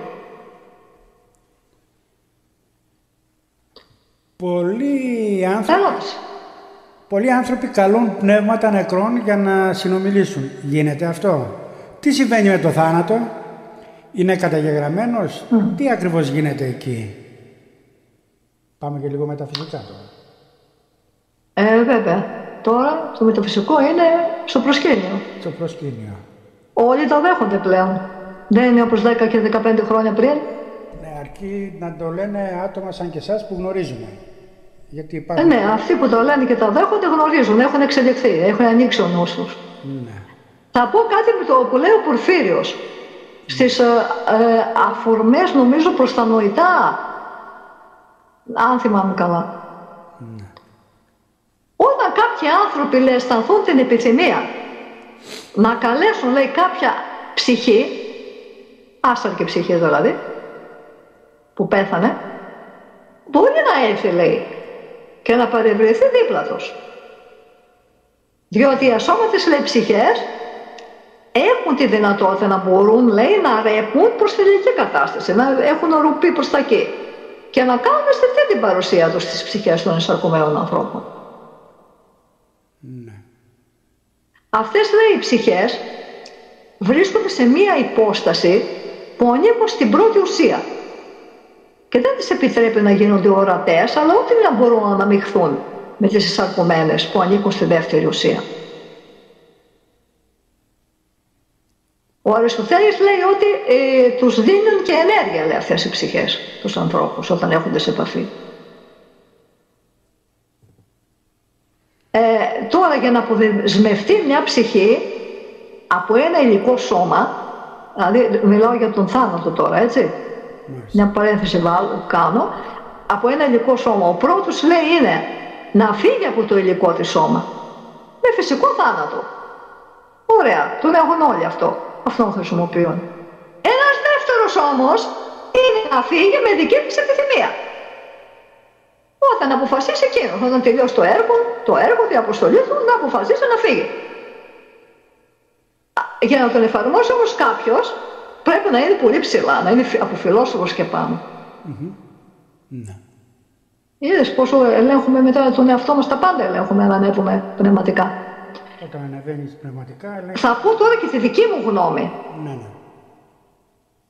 Θα πω όμως και τη δική μου γνώμη. Λίγο η φωνή, σαν ελαττώθηκε. Για κοιτάξτε το λίγο. Η δική μου η φωνή ή η δική σας? Η δική σας, ναι, η δική σας. Η δική μου θα την ακούσετε εσείς, εγώ ακούω τη δική σας. Προσπαθώ. Η γνώμη της ναι, δεν ξέρω. Η γνώμη της μητέρας όμως, η δική μου, ναι, ποια είναι πάνω σε αυτό το θέμα? Για την άσαρκη ψυχή, για την ψυχή του νεκρού. Όταν περάσει ένα χρονικό διάστημα μετά το θάνατο ενός ανθρώπου, ίσως η ψυχή ενσαρκωθεί. Θα έρθει τότε, λέει, το κέλυφος αυτής και οι απαντήσεις που θα δώσει θα είναι αυτές που πίστευε κάποτε ή που γνώριζε πριν πεθάνει το υλικό της σώμα. Είναι λοιπόν προτιμότερο να καλείτε τον ανώτερο εαυτό σας, τον Θεό μέσα σας, τον αγαθοδαίμονα, όπως λέει ο Σωκράτης, να σας οδηγεί, παρά να χάσετε το χρόνο σας καλώντας νεκρούς αφενός μεν δεν θα πάρετε σωστές απαντήσεις και αφετέρου ενοχλείται τη γαλήνη της ψυχής. Ή αν είναι εκεί φυσικά, ή αν είναι σαρκωμένη, δεν θα σας καταλάβει. Αυτό είναι το σωστότατο που είπατε, το τελευταίο, γιατί ενοχλεί στην ψυχή. Έτσι, δεν ξέρω αν έχουμε δικαίωμα να ενοχλούμε ψυχές. Δεν έχουμε το δικαίωμα. Ακόμα και μετεσάρκωση να μην έκανε, νέα μετεσάρκωση πάλι δεν ενοχλείς. Ναι. Υπάρχει μετεσάρκωση, μια και είπατε μετεσάρκωση, θα ήθελε να μάθει ο κόσμος. Βεβαίως. Οι μετασαρκώσεις γίνονται μόνο στο διτό κόσμο του χρόνου και όχι στους αόρατους κόσμους του αγαθού. Που αν μπορέσει κάποιος να περάσει, αυτό θα σημαίνει ότι έφτασε στη θέωση και δεν χρειάζονται μετασαρκώσεις. Γιατί εκεί υπάρχει μόνο η αγάπη και όταν φτάσει και στη θέωση, ποιο λόγος να μετασαρκωθείς. Αν θες να έρθεις σαν διδάσκαλος είναι άλλο θέμα. Μπορείς, έχεις το δικαίωμα. Και εκεί δεν υπάρχει και κρίση, υπάρχει η αγάπη, ο παράδεισος όπως λένε οι χριστιανοί. Ναι. Θα αναφέρω ένα παράδειγμα για τη μετασάρκωση που λέει ο Πυθαγόρας. Ο Πυθαγόρας λέει μπορούσε να θυμόταν τις προηγούμενες εσαρκώσεις του. Τα λέει ο Λαέρτιος. Υπάρχουν λέει 4 ζωές που μας δίνει ο Λαέρτιος. Κάποτε ο Πυθαγόρας λέει ζούσε σε μια προηγούμενη ζωή σαν γιος του Ερμή. Και ο Ερμής τον αγαπούσε ιδιαίτερα. Είχε πει λοιπόν το γιο του, το όνομα του ήταν τότε Εθαλίδης. Νομίζω Εθαλίδης, ναι. Να του ζητήσει οποιαδήποτε χάρη, εκτός από την Αθανασία. Τότε ο Ηθαλίδης, Πυθαγόρας δηλαδή, ζήτησε να μπορεί να λειτουργεί, να θυμάται τις προηγούμενες ζωές του μετά το θάνατο. Να έρθει ξεκλειδωμένος, δηλαδή, να μην είναι όπως Ναι, ξεκλειδωμένος. Όχι με τη λησμονιά, με τη λύθη. Και κατάφερε λέει, να πείσει το Δία να του κάνει αυτή τη χάρη και έτσι το κατάφερε. Θυμάται αυτός. Ναι. Νομίζω ότι είναι σαρκωμένος και σήμερα. Πυθαγόρας. Ο Πυθαγόρας πιστεύω ότι είναι σαρκωμένος σήμερα. Μπορούσε και έκανε διάφορα. Ερώτησε. Πάρα πολλά πράγματα ο Πυθαγόρας. Τι είναι η πνευματική αφύπνιση ή η ενεργοποίηση? Ενός σαρκωμένου Θεού. Θα σας πω και μετά η ενεργοποίηση. Ο Πλούταρχος πάλι τι λέει.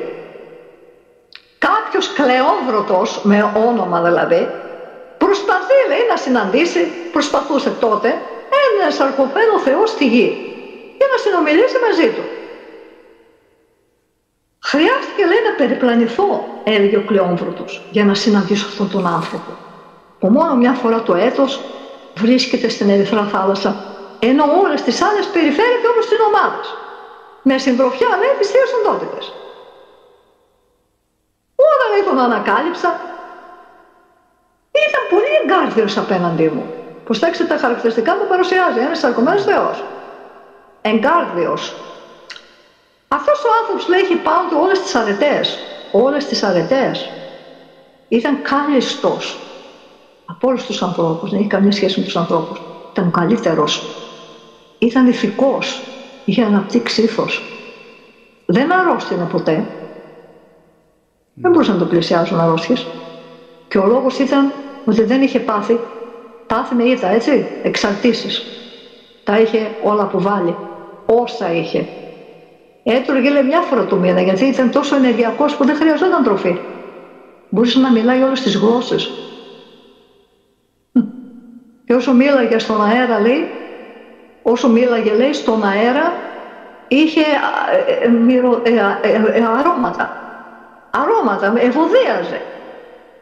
Και μια φορά λέει το χρόνο μίλαγε με το Θεό. Εμένα λέει ο Κλεόμβρωτος μου μίλαγε στη δωρική γλώσσα. Αυτά είναι τα χαρακτηριστικά ενός σαρκωμένου Θεού. Όποιος τα έχει είναι ο Θεός. Ενεργοποιημένος. Γιατί υπάρχουν και θεοί που δεν έχουν ακόμα ενεργοποιηθεί. να πάρουν άλλους αυτές να κατακτήσουν τις ερευνές, αλλά είναι στον αγώνα προς καλυτέρευση. Για να φτάσουν στον δρόμο έτσι. Προς καλυτέρευση. Ναι, είναι πολύ μεγάλο. Δεν υπάρχει ή το ύψος ή το βάθος. Είναι... Πρέπει να τα... Υπάρχει κάποια πορεία. Να τα ψάχνουμε όλα, με λεπτομέρειες, ναι. Επίσης, η ενεργοποίηση, για να ενεργοποιηθεί κάποιος και μετά, ένας εισακουμένος θεός, ας πούμε, να ενεργοποιηθεί και να φύγει, κάποια στιγμή θα φύγει. Ήρθε εδώ για αποστολή, δεν θα μείνει εδώ. Ναι. Πρέπει να κάνει τους ιερούς γάμους, πνευματικά. Αν δεν τους έκανε, πιστεύω ότι τους έκανε αυτός ο συγκεκριμένος. Μετά, όταν έρθει η στιγμή, αποφασίζει να αναχωρήσει. Μπορεί να αναχωρήσει δηλαδή. Ολοκληρώνεται και αναχωρεί. Πολύ ωραία, πολύ όμορφα. Να αναστηθεί, να μεταμορφωθεί και να αναλυθεί. Τι είναι ο μετεωρισμός?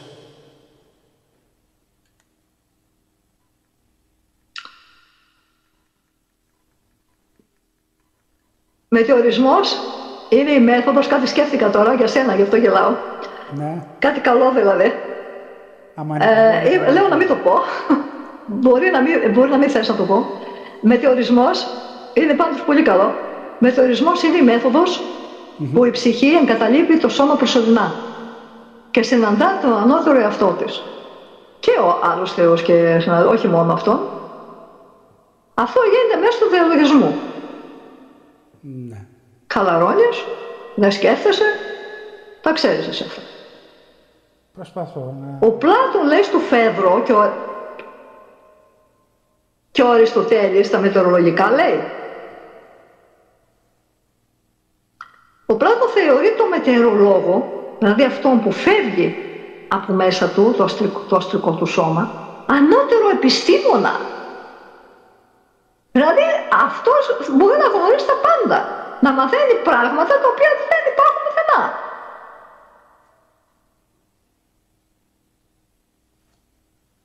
Πρέπει να σταματήσεις όμως το νου και τις αισθήσεις σου για να μπορείς να εισέλθεις και να κάνεις αυτό το βήμα, το πνευματικό.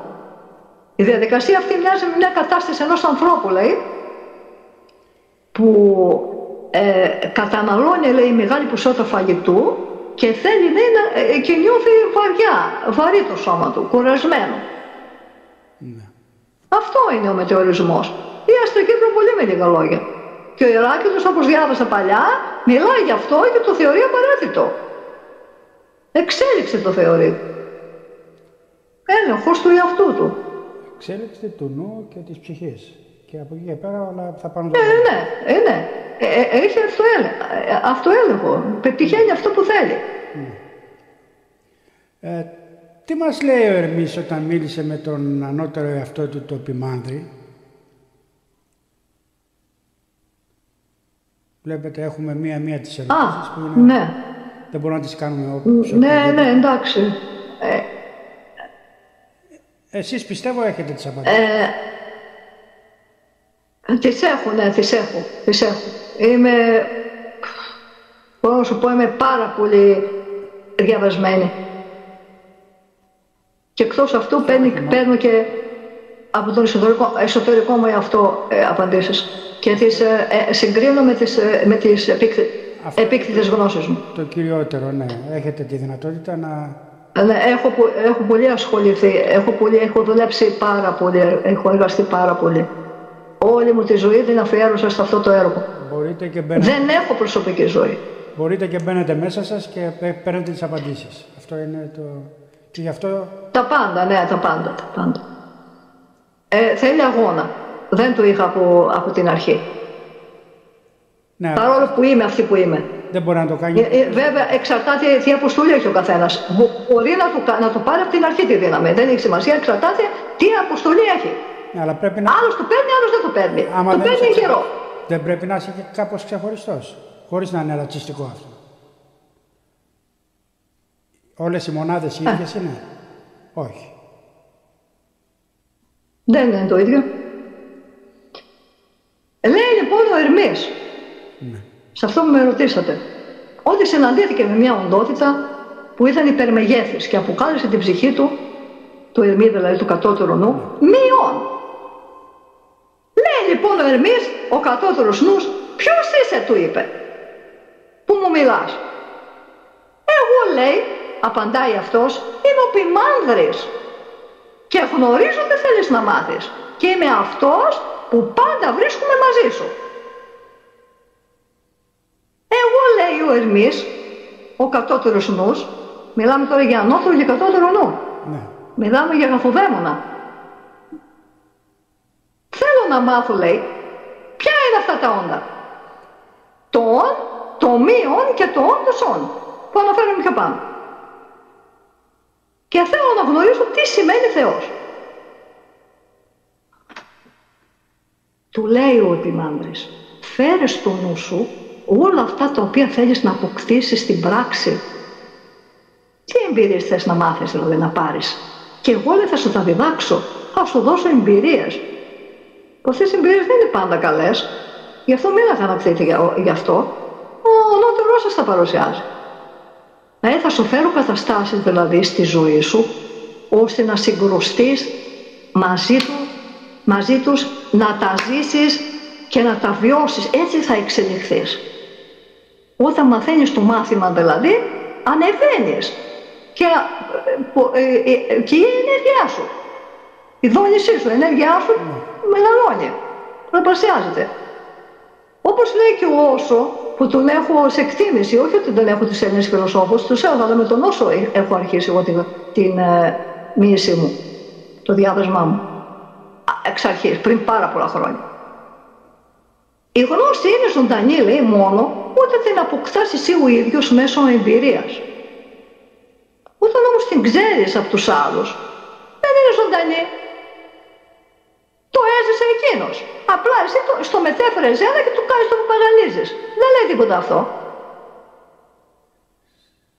Επίσης, να μην λες, σχετικά με αυτά που ανάφερα, να μην λες, λέει, ότι αυτό είναι κακό και το άλλο είναι καλό. Οι εμπειρίες που φέρνει ο νότος αυτό στον άνθρωπο είναι άσχημες πολλές φορές. Τις πιο πολλές φορές. Πονάς. Δεν πειράζει, λέει. Πρέπει να τη δεχθείς και να τη ζήσεις και αυτή. Έστω να τη λύσεις. Αυτό το πρόβλημα που έχεις μέσα σου. Αυτή θα δεις ότι είναι μερικά που είναι μέσα στο μυαλό σου. Δεν είναι, θα μεγενθύνεις εσύ ο ίδιος. Και έτσι λύνεται αυτό το πρόβλημα άμα τα ζήσεις. Και να πεις αυτό δεν ήταν τίποτα. Ήταν μέσα στο μυαλό μου. Γιατί άμα έχεις μέσα σου προβλήματα, δεν μπορείς να φύγεις. Θα σε πονάει αυτό. Και πρέπει να επιστρέψεις να τα ζήσεις. Γι' αυτό ζεις τα τώρα, που είναι ευκαιρία. Ναι. Μην ξανάρθεις εδώ ή μείνεις εδώ πέρα. Είναι κρίμα.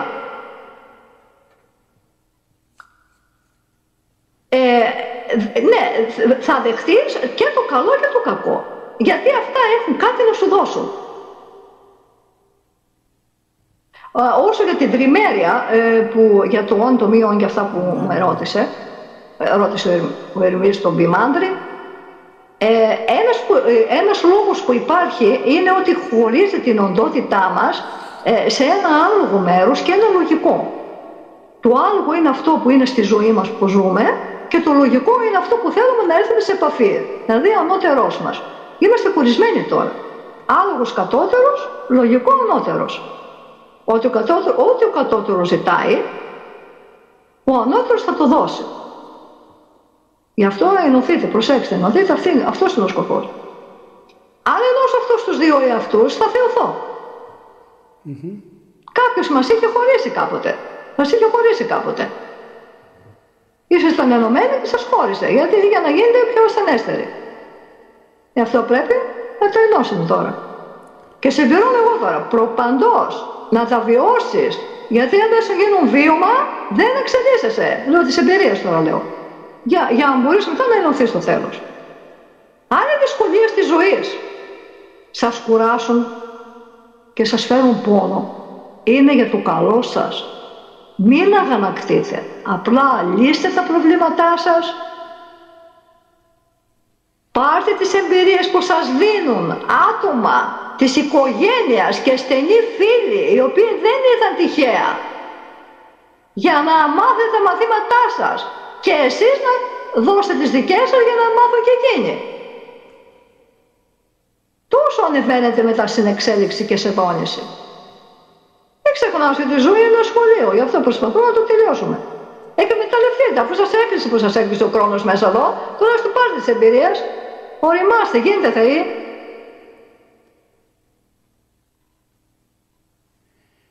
Ποια είναι αυτά τα... Ερώτηση. Ναι, έρχεται. Και κάτι περισσότερο για το θέμα.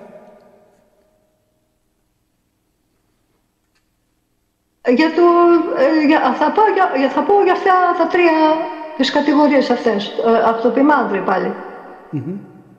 Από τον ερημί δηλαδή. Υπάρχουν τρεις καταστάσεις, λέει, μπορεί να ζει ένας άνθρωπος που έχουν σχέση με τα μέρη της ψυχής του. Το πρώτο μέρος της ψυχής είναι το «ον». Αναφέρεται δε στο ορατό κόσμο, τον υλικό των αισθήσεων και συνδέονται με τη λειτουργία του νου. Δηλαδή μια θνητή φύση που υφίσταται τους νόμους της ημαρμένης. Αυτή η ορατή φύση. Έχεις πάλι την τύχη από τη λάφυση που είχαμε πει. Την ημαρμένη, είναι γραμμένο. Αυτό το κάνει ο άνθρωπος που είναι στον ορατό κόσμο, με τις αισθήσεις. Το δεύτερο μέρος, και αυτό γίνεται για καλό, δεν το πήρατε για κακό. Το δεύτερο μέρος της ψυχής είναι το μείον. Αναφέρεται σε κάτι, λέει, που δεν του γίνεται αντιληπτό, είναι η ψυχή.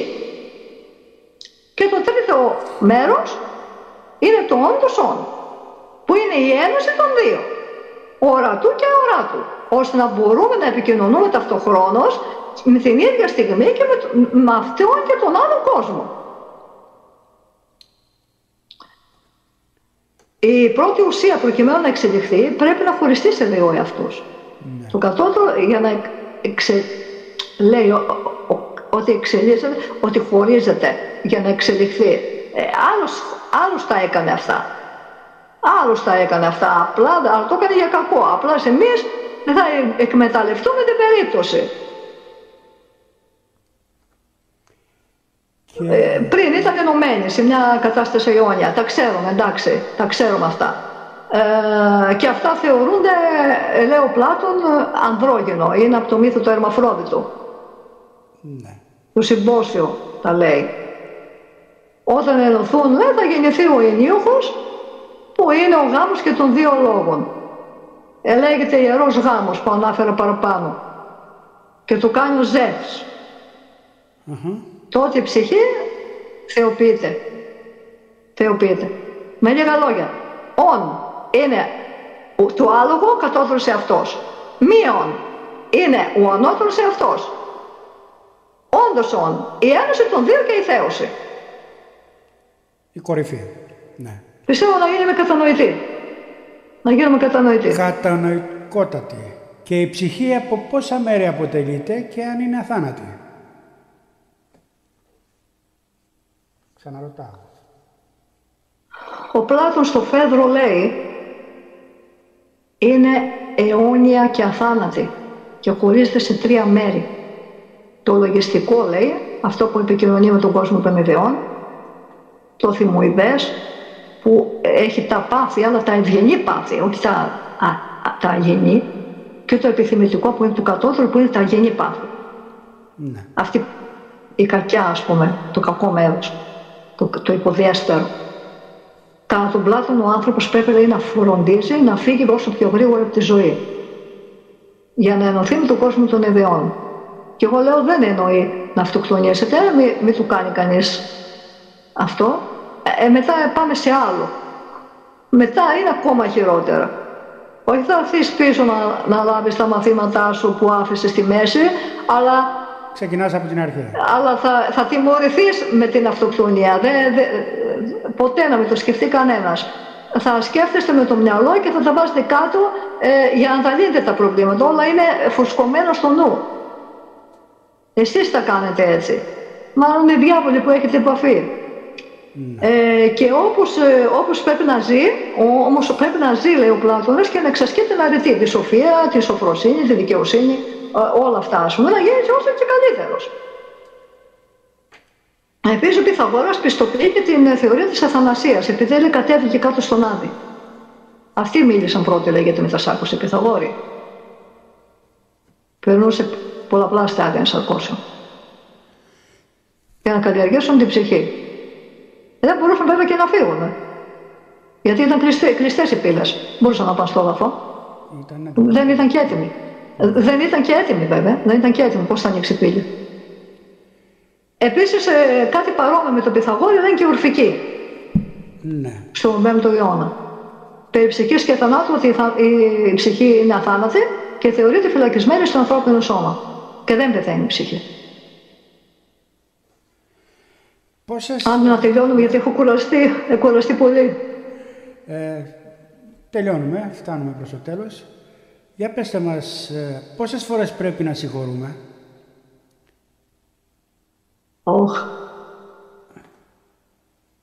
Αυτό το ξέρετε, δεν μπορεί να το ξέρετε. Αυτά τα λέω εγώ τώρα. Εγώ από μόνη μου. Τι γνώμη σας? Δεν υπάρχει καθορισμένος αριθμός συγχώρεσης. Αλλά βλέποντας και κάνοντας, όλα είναι σχετικά. Ναι. Σε ένα τόσο καταχώνιο σύστημα όπως είναι της γης, δεν είναι δυνατόν να συγχωρούμε έναν εχθρό που παριστάνει τον άνθρωπο μέσα σε ανθρώπινη σάρκα ή έναν άνθρωπο με ένα συγγνώμη που λέει και δεν το εννοεί, γιατί ποτέ δεν είχε σκοπό να μετανοήσει. Αυτό δεν πρέπει να το συγχωρήσετε ποτέ, να μην το συγχωρείτε. Όσο συγχωρούμε έναν άνθρωπο, τόσο γίνεται χειρότερος. Γιατί με κάθε λάθος του ξέρει ότι θα συγχωρηθεί από τον καλό άνθρωπο. Μόνο κακό του κάνουμε αυτό, δεν γίνεται καλύτερος. Και εκτός αυτού γινόμαστε και θύματά του. Γιατί αν το συγχωρήσουμε, μας φορτώνουν ενοχές, ότι δεν είμαστε καλοί άνθρωποι. Ο Θεός είπε να συγχωρείτε. Δεν τα είπε ο Θεός. Ούτε δεν τα είπε. Ένας άνθρωπος που γνωρίζει τον εαυτό του και τον Θεό δεν έχει ενοχές. Δεν πρέπει να έχεις ενοχές. Προσπαθούν να στο δημιουργήσουν. Συγχωρούμε λοιπόν μόνο κάποιον ξανά και ξανά όταν κάνει προσπάθειες να αλλάξει πραγματικά. Και αυτό που μας παρουσίασαν στις γραφές, όταν ρώτησε ο Πέτρος τον Χριστό για το πόσες φορές πρέπει να συγχωρούμε κάποιον, η απάντηση του Ιησού ήταν, τάχα του Ιησού, δεν ήταν του Ιησού, δεν σου λέω μέχρι 7 φορές, αλλά μέχρι 70 φορές 7. Προσθήκη. Δεν ισχύει. Ο Χριστός δεν έσκυβε το κεφάλι στα φίδι και στους αμετανόητους να συγχωρεί και να τρώνε σφαλιάρες και να σκύβει το κεφάλι. Δεν είναι οι θεοί έτσι. Αυτό το παρουσιάζουν οι σκοτεινοί θεοί. Ναι. Τάχα. Δεν είναι αληθινά αυτά που κάνουν. Φαίνονται έτσι. Για να σας ξεγελάνε. Και να σε κρατάνε από κάτω. Και στην Ναι. Πάντα, ναι, αυτός είναι ο σκοπός τους. Στην Αλεξάνδρου Ανάβαση λέει ότι οι περισσότεροι άνθρωποι αποκρύπτουν το λάθος τους και υποστηρίζουν ότι ενέργησαν σωστά. Το κάνουν αυτό. Δεν παραδέχονται ποτέ. Η μοναδική θεραπεία είναι να μετανοεί ο ένοχος και να ομολογεί φανερά το λάθος του, λέει στην Αλεξάνδρου Ανάβαση. Αυτό το είπα σχεδόν εγώ. Εντάξει, κατά ένα μέρος. Η εκπομπή έφτασε στο τέλος της. Ευχαριστούμε πάρα πολύ για τον χρόνο σας, κυρία Πατρούδη, μητέρα Θεά. Τι έχετε να πείτε στον κόσμο σαν επίλογο?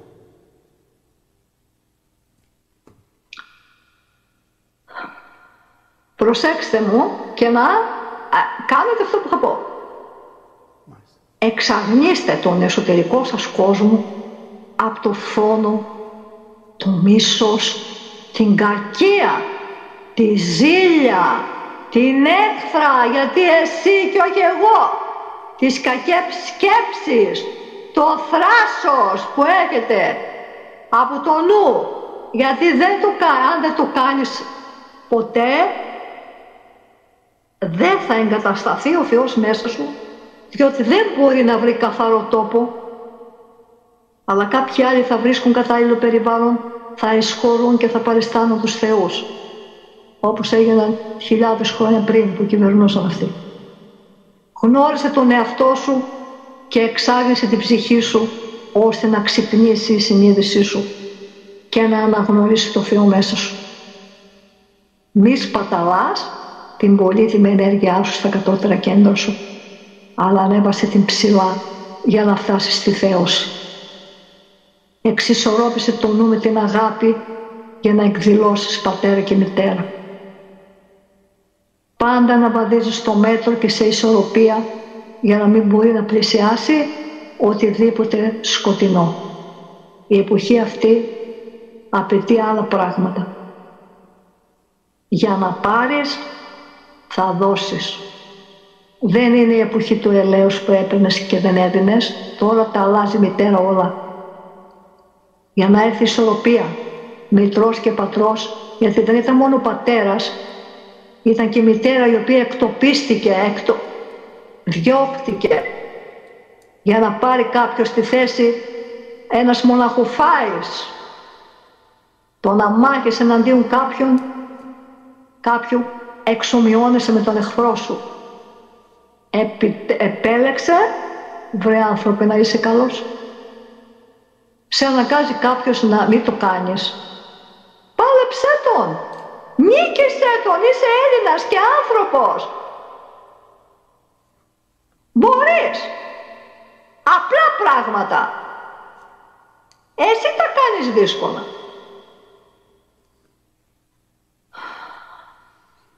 Ευχαριστώ, κύριε Πάπα, που μου δώσατε το βήμα να μιλήσω και από εδώ στο τηλεοπτικό, διαδικτυακό και ραδιοφωνικό σας κανάλι της Αμερικής.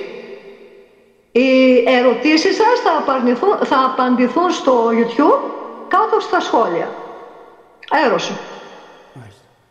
Μητέρα Θεά, σας ευχαριστούμε πάρα πολύ που μας κάνατε την τιμή να είσαστε στα στούντιό μας και πιστεύουμε και κάποια άλλη. Και εγώ ευχαριστώ. Να σας έχουμε και πάλι κοντά μας. Ευχαρίστως. Ευχαρίστως. Φίλες και φίλοι, ήταν το Ράδιο Ανδρομέδα. Ευχαριστούμε όλες και όλους εσάς.